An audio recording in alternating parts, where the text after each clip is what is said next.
Hello, good morning, traders. Today is the 13th of March 2023. We just bank amazing profit and still holding short, by the way, on pound yen and the euro yen.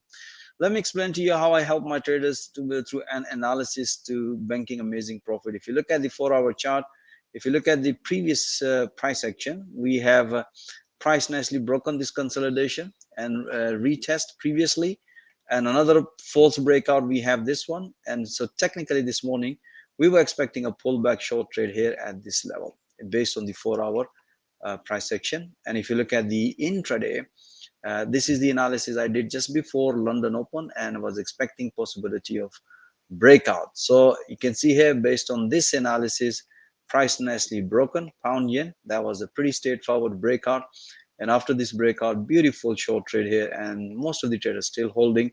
But as soon as the price hit to the first target, that's what I explained to my trader, it's time to enjoy some profit or at least move your stop loss at the break even.